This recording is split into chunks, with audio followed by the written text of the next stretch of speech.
அனைவருக்கும் வணக்கம். அடியேன் அவினாசி ஜோதிலிங்கம், மித்ரா டிவியிலிருந்து. நான் இப்பொழுது அமர்ந்திருக்கின்ற ஆலயம் கும்பாபிஷேகத்திற்கு தயார் நிலையிலே இருக்கின்ற திண்டுக்கல் மாவட்டம் எரியோடு அருகிலே புதுரோடு குஜிலியம்பாறை வட்டம் அங்கிருக்கின்ற மகாசக்தி ஆதி குபேர வாராகி அன்னையினுடைய ஆலயத்தில் இருக்கிறோம்.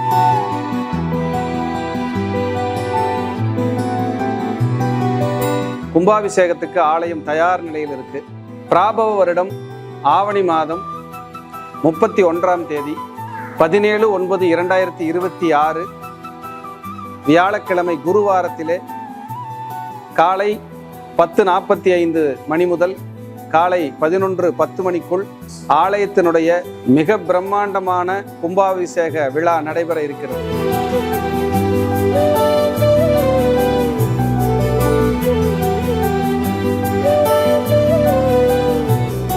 இந்த நிகழ்வை பார்த்து கொண்டிருக்கின்ற நீங்கள் இந்த கும்பாபிஷேக விழாவிலே கலந்து கொண்டு உலக நாடுகளில் நீங்கள் எங்கிருந்தாலும் எந்த வெளியூரில் இருந்தாலும் உங்களை எல்லாம் அன்போடு இருகரம் கூப்பி இந்த ஆலயத்திற்கு அடியேன் சார்பாகவும் இந்த கோவில் நிர்வாகத்தின் சார்பாகவும் சக்திவேல் சுவாமிகள் இந்த கோவிலுடைய ஆலய ஸ்தாபகர் அவர் ரொம்ப சிரமப்பட்டு இந்த ஆலயத்தை உருவாக்கி ஒரு அடுத்த கட்டத்துக்கு கொண்டு வந்திருக்காரு. அது ஒரு பிரம்மாண்டமான ஒரு சக்தியை அந்த இடத்துல அம்பாள் உட்கார்ந்துருக்காங்க, உயிரோட்டமா இருக்காங்க.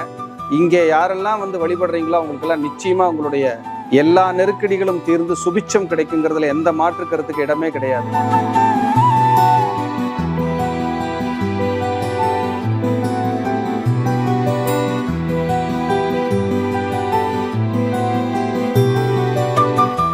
அப்படிப்பட்ட ஆலயத்தில் அடியேன் அமர்ந்து பேசிக்கிட்டு இருக்கேன்.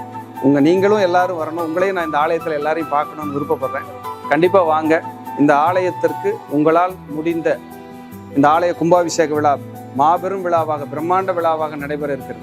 இந்த ஆலய கும்பாபிஷேக விழாவிற்காக நிதி உதவி மற்றும் பொருளுதவி நாங்கள் இந்த கோயிலில் பங்கெடுத்துக்கணும் அப்படின்னு நினைக்கிறவங்க டிஸ்கிரிப்ஷனில் இந்த ஆலயத்தினுடைய அக்கௌண்ட் நம்பர் மற்றும் வங்கியினுடைய விவரங்கள் கொடுக்கப்பட்டிருக்கு. ஆலயத்தினுடைய கோயிலுடைய அக்கௌண்ட் நம்பரே இருக்குங்க. நீங்கள் அதுக்கு தாராள நிதி உதவியும் பொருளுதவியும் செய்து உங்களுடைய பங்களிப்பையும் கொடுத்து அன்னையினுடைய பேருருளை பெறுமாறு மீண்டும் ஒரு முறை உங்களை எல்லாம் அன்போடு நான் கேட்டுக்கொள்கிறேன். அதே போல் இந்த கும்பாபிஷேக விழா என்பது சாதாரண விஷயம் அல்ல. கோபுர தரிசனம் என்பது கோடி புண்ணியம் என்று சொல்வார்கள். குரு பார்க்க கோடி புண்ணியம், அதே போல கோபுர தரிசனம் என்பது கோடி புண்ணியம். அப்படிப்பட்ட ஒரு நல்ல நிகழ்வுக்காக உங்களை நான் அழைக்கிறேன். எல்லோரும் இந்த விழாவிலே கட்டாயம் கலந்து கொள்ள வேண்டும். இந்த ஆலய விழா நிறைய இடங்களுக்கு செல்ல இருக்கிறது, ஒளிபரப்பாக, நேரடி ஒளிபரப்பாக. அதே போல நேரடியாக நீங்கள் அனைவரும் இந்த ஆலயத்திலே பெரும் பங்களிப்பை செலுத்த வேண்டும், அன்னையினுடைய ஆசீர்வாதத்தை பெருமளவு வாங்க வேண்டும் என்பதை மீண்டும் இந்த ஆலயத்தில் அமர்ந்து அடியேன் அவினாசி ஜோதிலிங்கத்தின் சார்பாகவும் மித்ரா டிவி, மந்த்ரா டிவி, பக்தி யுகம், வாராகி ஜோதிடம் சார்பாக உங்களை எல்லாம் மீண்டும் இருகரம் கூப்பி அன்போடு அழைக்கின்றேன். அனைவரையும் நான் மிக பிரம்மாண்டமான கும்பாபிஷேக விழாவிலே சந்திக்க ஆவலாக இருக்கிறேன். நன்றி, வணக்கம், வாழ்க வளர்க. ஐயா வணக்கம். ஐயா மணி சார் வணக்கம். வணக்கம் வணக்கம். இன்னைக்கு முக்கியமான ஒரு பதிவு, தசாபுத்திகள் சீரீஸ் பண்ண ஆரம்பிச்சிட்டோம். நிறைய நம்ம நேயர்கள் கேட்டிருந்தாங்க. வெரி குட் ஐயா, தசாபுத்திகள் ரொம்ப இதா இருக்குங்கய்யா, எனக்கு இந்த தசாபுத்தி நடக்குதுங்க, கொஞ்சம் சொல்லுங்க ஐயா. நம்ம கிரக ரீதியாகவும் நிறைய சுவாரஸ்யமான விஷயங்கள் சொல்லியிருந்தோம். இப்போ தசாபுத்தி எடுத்திருக்கோம் ஐயா. அதில் முதல் தசாபுத்தியா எல்லாம் ஆவலா எதிர்பார்த்திருந்த ஒரு கிரகத்தை பத்தி பேசுறாங்க. சனியின் கிரகம், சனி பகவான் தசையை பத்தி நம்ம இந்த வீடியோல அருமை. 19 வருஷம் சனி தசை நடக்குது. கண்டிப்பா சனின்னு சொன்னால ஒரு பயம் இன்னைக்கு வரைக்கும் எல்லாத்துக்கும் இருக்கு. இன்னொரு பக்கம் நிறைய யோகங்களை செய்ய கடமைப்பட்டிருக்காரு. ஒரு பிரபலமாக இருக்கு, மக்களோட தொடர்பு வச்சுக்கிறதுக்கு, இந்த மாதிரி விஷயங்கள் சொல்லிட்டே போலாம். உண்மையாலையும் சனி தசை யாருக்கு நல்லது செய்யும், யாருக்கு தீய பலன்கள் கொடுக்கும் அப்படிங்கிறது சொல்லுங்க ஐயா.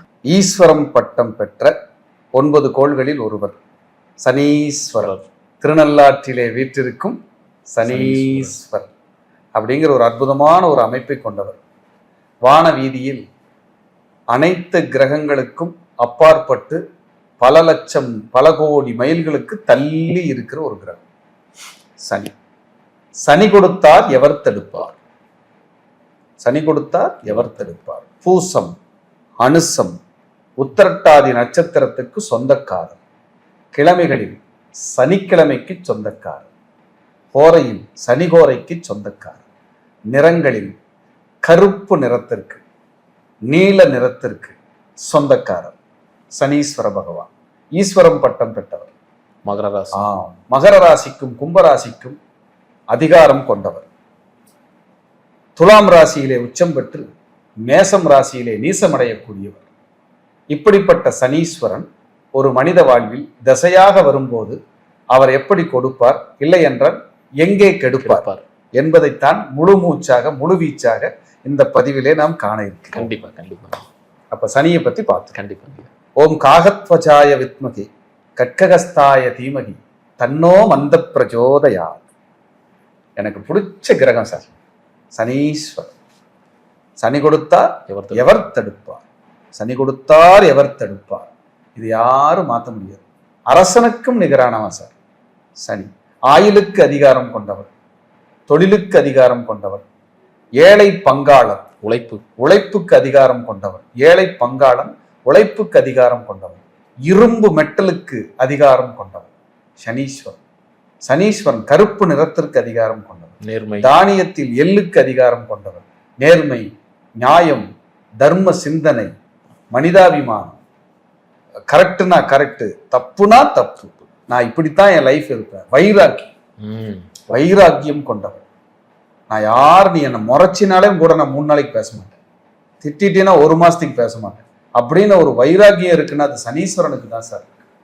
அப்படிப்பட்ட சனீஸ்வரன் ஒரு மனிதர்களுக்கு தசா புத்தியாக வரும்போது எந்தெந்த மாதிரியெல்லாம் அவர் பலன் கொடுக்குறாருன்னு பார்ப்போம். அப்போ எல்லா லக்னத்துக்கும் அவங்களுக்கு நல்லது செய்யறது இல்லை, எல்லா லக்னத்துக்கும் அவர் கெட்டது செய்யறதில்லை.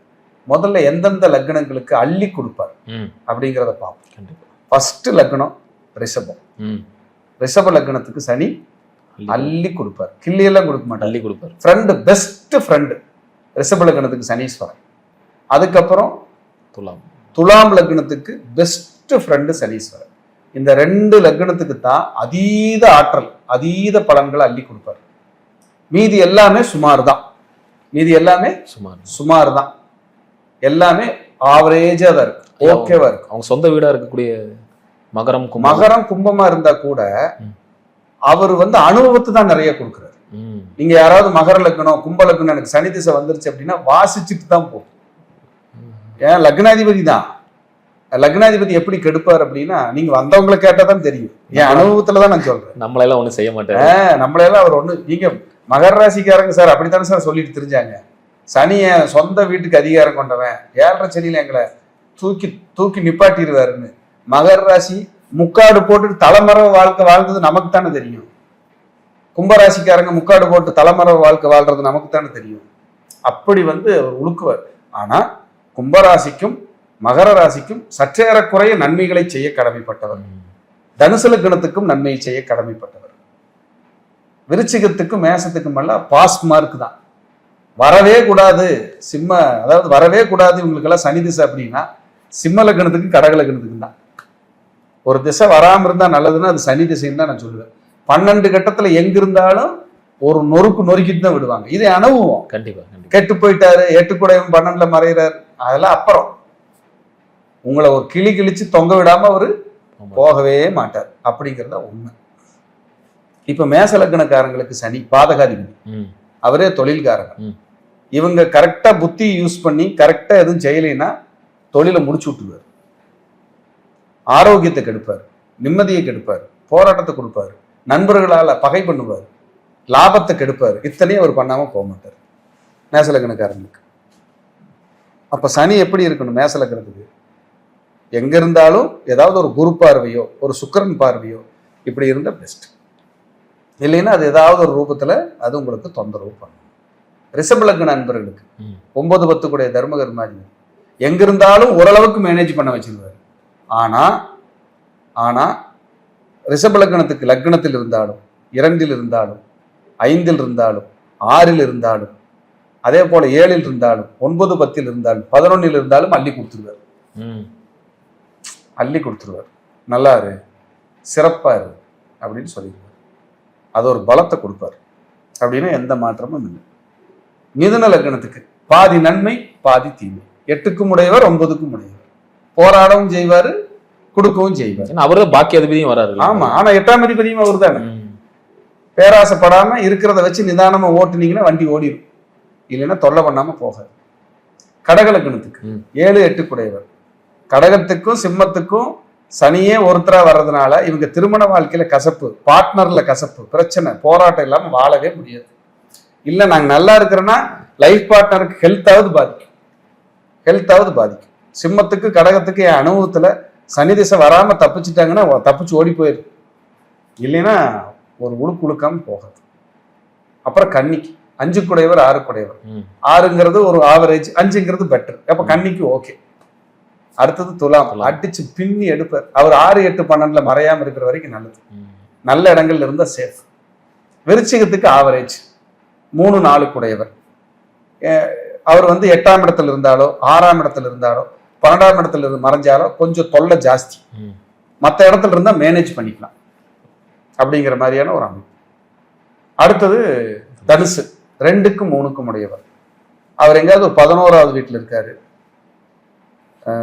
ரிஷபத்தில் இருக்காரு, 4ஆம் இடத்துல இருக்காரு, 3ஆம் இடம் 2ஆம் இடத்துல இருக்காரு, 10ஆம் இடத்துல இருக்கிறாருன்னா வண்டி ஓடிடும் தனுசு லக்னக்காரங்களுக்கு. மீதி எங்க இருந்தாலும் ஒரு உரிச்சுட்டு தான் போகும். அடுத்து மகரம் கும்ப லக்னக்காரங்களுக்கு 6, 8 சிம்மத்துல உட்காந்துருச்சுன்னு வைங்க, ஜோலி முடிச்சு விட்டு. கடகத்துல உட்கார்ந்தாலும் ஜோலி முடிச்சு விட்டு. மீதி எங்காவது இருந்தா வண்டி ஓடும், தப்பிச்சு ஓடிக்கலாம். அதுக்கப்புறம் விருச்சிகத்தில் இருக்கும்போது ஒரு உழுக்கு, மேசத்தில் இருக்கும்போது நீசமாயிருக்கு, அதுவும் ஒரு உழுக்குன்னு போயிடும். மீதி எங்காவது இருந்ததுன்னா வண்டி ஓடும். மீன லக்னக்காரங்களுக்கு சனி ரிஷபத்தில் இருக்கலாம், அதே போல கன்னியில் இருக்கலாம், அதே போல உங்களுக்கு தனுசுல இருக்கலாம், மகரத்தில் இருக்கலாம். மீதி எந்த இடத்துல இருந்தாலும் ஒரு உழுக்கு, நெருக்கடி பண்ணாம போகாது. அப்ப சனி இருக்கிற இடம்னு ஒண்ணு இருக்கு. சனி எப்பவுமே இருக்கிற இடத்த விருத்தி பண்ணுவார், பார்க்குற இடத்துல பால்படுத்திடுவார். சனி பார்வைப்பட்ட கொடுமை, கொடூரம். சனி பார்வைப்படும் போது டிஸ்டர்ப் ஆகும்.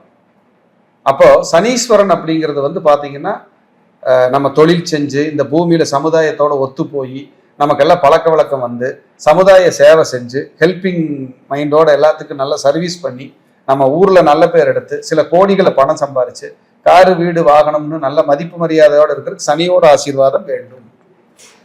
மதிப்பு மிக்க சனி இது ஆசீர்வாதம். இப்ப விருச்சிக லக்னக்காரங்களுக்கு அவர் 3, 4 குடையவர். அவர் 11ல் இருக்கும்போது பலம், 5ல் இருக்கும்போது ஓரளவுக்கு பலம், 7ல் திக்பலம் பெறார், ரிஷபத்துல அது ஒரு பலம், 3ல் இருந்தா அது ஒரு பலம், 4ல் இருந்தா அது பரவாயில்லை, தனுசுல இருந்தா பரவாயில்லை. மீதி எங்காவது இருந்ததுன்னா உலுக்கிடுவார் விருச்சிக லக்னக்காரங்களுக்கு. இப்படி நிறைய இருக்கு சார், சனி திசை சொல்லிட்டே போறான். இந்த எபிசோடே 10. ஆனா அந்த சனி வரும்போது ஒரு பாடம் கத்து கொடுத்துருவாரு. ஆமா, சனீஸ்வரன் எதுக்கு வர்றாரு அப்படின்னா அவர் கர்மகாரன், கர்மாவோட அதிகாரி sir, head of the department. நீங்க என்ன செஞ்சுட்டு பேலன்ஸ் சஞ்சித கர்மாவில் உன் பேலன்ஸ் என்னன்னு பார்த்து பிராப்த கர்மாவை மாத்தி சாட்டை எடுத்து வெளுன்னு வெளுத்துருவார். உன் பிராப்தம் இதுதான், இனி இந்த பிறவியில் இதை அணுவிக்கணும் அடிச்சுக்கிட்டே இருப்பார், எந்திரிக்கவே முடியாது. நீங்க என்ன பண்ணுவீங்க? ஒன்றும் பண்ண முடியாது. சனிங்கிறது சாதாரண கிரகம் இல்லை, சனீஸ்வரன்கிறது சாதாரண ஒரு விஷயம் இல்லை. அவர் எங்கும் நிறைந்தவர், ஆயுள்காரகன். நீங்க உயிர் வாழணும்னா அவருக்கு அனுகிரகம் வேணும். ஆனா அவரை தான் தோஷம்ங்கிறோம், சாபம்ங்கிறோம், கோபம்ங்கிறோம். பண்ற தப்பெல்லாம் பண்ணிட்டு சனீஸ்வரன் சரியில்லைங்கிறோம். அவன் என்ன சொல்றான்? சனி, நீ தப்பு பண்ணினா உன்னைய முடிய புடிச்சுக்கிட்டு சப்புன்னு அப்புவேங்கிறார், உன்னை மிதின்னு மிதிப்பேங்கிறார். எல்லாமே பண்ணிட்டு போய் திருநள்ளாறுல குளத்துல குளிச்சா என்ன நடந்துரும்? நம்ம அப்ப அங்க கர்மா என்ன கர்மான்னு பார்த்துட்டு நம்ம லைஃப் ஸ்டைல்ல வாழ்ற வாழ்க்கையில நிதானமாகவும் கரெக்டாகவும் ஒழுக்கமாகவும் வாழும் போது நிம்மதியை கொடுக்குறாருன்னு சொல்றேன். நெருக்கடி இல்லாத ஒரு லைஃப் கொடுக்குறாருன்னு சொல்றேன். சனிக்கு அப்படி ஒரு பலம் இருக்கு, அப்படி ஒரு பலம் இருக்கு. எனக்கு தெரிஞ்சு தோஷமான சனியை, உங்களுக்கு மோசமான சனியை லைஃப்ல நடந்துகிட்டு இருக்குன்னா அதை யோகமான சனியை, பொங்கு சனியை, பொருளாதார சனியாக, குபேர சனியாக, லட்சுமி சனியாக, லட்சுமி கடாட்ச சனியாக மாற்றக்கூடிய இந்தியாவில், உலகத்தில், இந்த பிரபஞ்சத்தில் 7 லோகத்திலும் ஒரே ஒரு ஆலயம் இருக்கிறது என்றால் அது பொங்கு சனீஸ்வரர் ஆலயம் தான், திருக்கொள்ளிக்காடு தான். நீங்க அங்க போகாம தப்பிக்க முடியாது, அங்க போனாதான் விமோச்சனம். கையில வில்லம்பு கிடையாது, ஏற்கலப்பையோடு இருக்காரு, லட்சுமி கடாட்சத்தோடு இருக்காரு. தன்னுடைய குருவான பைரவரின் நேரடி பார்வையில் அமர்ந்திருக்கிறார். நான் திருக்கொள்ளிக்காடு போயிட்டு வந்தேன்.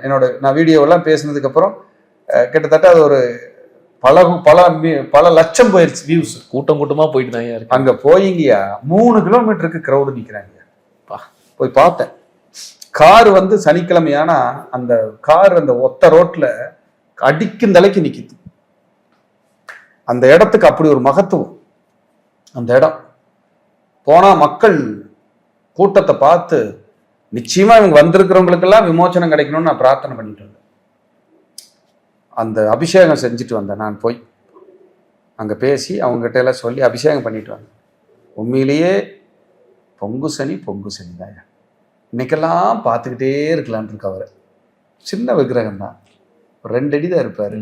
ஏற்கிழப்பையோட அந்த புன்னகையோட காகத்தின் மேல நின்று தோஷம் இல்லாத சனி. இன்னைக்கு சனி பார்வை உங்களை அங்க ஒன்றும் செய்யறது இல்லை.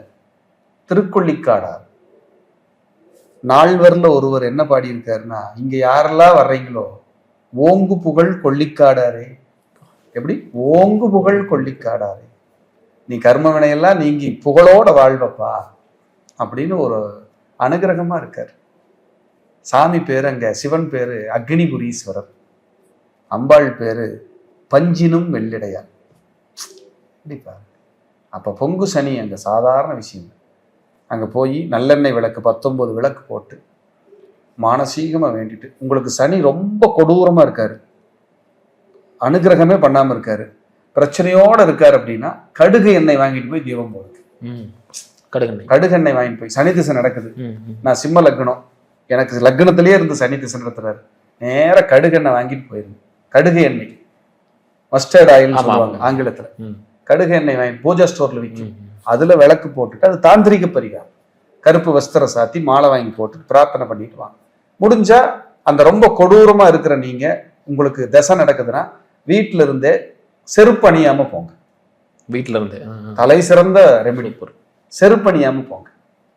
போய் நல்ல பிரார்த்தனை பண்ணிட்டு அங்க இருக்கிற ஏழைகளுக்கு பெட்ஷீட், கொடை, கருப்பு செப்பல், எள் உருண்டை, இனிப்பு எள் உருண்டை, வஸ்திரம், நீங்க இதெல்லாம் வாங்கி தானம் பண்ணிட்டு வாங்க. அவர் அனுகிரகம் பண்ண ஆரம்பிச்சிருவார். ஒரு தடவை போகாம தொடர்ந்து ஒரு 3 தடவை, ஒரு 6 தடவை, ஒரு 8 தடவை இப்படி போய் பொங்கு சனீஸ்வரரை பார்த்துட்டு வாங்க. பார்த்துட்டு வந்தீங்கன்னா உங்களுக்கு விமோச்சனம் கிடைக்கும், உறுதியே கிடைக்கும். நம்பிக்கை தான் லைஃப். சிறப்புங்க ஐயா. அதே மாதிரி இந்த கோச்சார ரீதியா இந்த 7 சனி அஷ்டம சனியில் நடந்துட்டு இருக்கு, இவங்களுக்கு ஏதாவது ரெமெடி இருக்கு? ஐயோ தாராளமா அங்க கிளம்பி சொல்லுங்க. சூப்பர், தாராளமா கிளம்பி சொல்லுங்க. இந்த சிம்ம ராசி சிம்ம லக்னக்காரங்களுக்கு மட்டும் திருநள்ளாறு போயிட்டு திருக்கொள்ளிக்காடும் போலாம், அது இன்னும் பலம். சிம்மத்துக்கு மட்டும் சொல்றேன், திருக்கொள்ளிக்காடு போயிட்டு திருநள்ளாறும் போயிட்டு வரலாம். இல்ல திருநள்ளாறு முதல்ல போயிட்டு அப்புறம் திருக்கொள்ளிக்காடு வாங்க. நடனம் அப்படித்தான் இழந்த சாம்ராஜ்யத்தை அங்க எல்லாம் பெறாரு. இனிமேல் நான் சனி பிடிக்கல விட்டுறேன்ட்டு திருநள்ளாறுல தான் விடுறாரு. மீண்டும் பொன் பொருளை, பதவி பட்டத்தை அள்ளி கொடுத்த இடம் திருக்கொள்ளிக்காடு. அப்படிப்பட்ட இடம். அங்க இன்னைக்கு வரைக்கும் மணி அடிச்சு பூஜை பண்ண மாட்டாங்க. ஏங்கன்னா அந்த மத்தளங்கள் வந்து அங்க சத்தங்கள் கேட்கறது இல்லை. ஏன்னா பேய் பூதகணங்கள் பிசாசுகள் எல்லாம் சிவனை வழிபடுவதாக ஐதீகம். அதனால அதை அடிச்சு விரட்ட மாட்டாங்களாம். ஏன்னா அது சிவனே கொடுத்த வாக்காம். அதனால உங்களுக்கு யாருக்காவது திருஷ்டி, பில்லி, சூன்யம், ஏவல், காத்து, கருப்பு, பேய், பிசாசுன்னு உங்க மைண்ட்ல ஏதாவது இருந்ததுன்னா ஒரே தீர்வு இந்தியாவில் திருக்கொள்ளிக்காடு தான். நீங்க போயிட்டு வந்துட்டு சொல்லுங்க. அப்ப சனி திசை ஒரு மனிதனை வாழ்வாங்கு வாழ வைக்க நமது கட்டத்துல இருக்க வேண்டிய இடத்துல இருக்கணும் அப்படிங்கிறதுல எந்த மாற்றம் இல்லை. இதை ஒரு பூசுனாப்படி சிம்பிளா சொல்லியிருக்கிறேன். ஏன்னா இதை பேசணும்னா இந்த எபிசோடு நமக்கு பத்தாது. மீண்டும் அந்த சனியினுடைய ஆசீர்வாதத்தோடு காகத்வஜாய வித்மகி கட்ககஸ்தாய தீமகி தன்னோ மந்த பிரச்சோதயாத். மீண்டும் நல்ல பதிவிலை சந்திக்கிறேன். நன்றி, வணக்கம், வாழ்க வளர்க. நன்றி.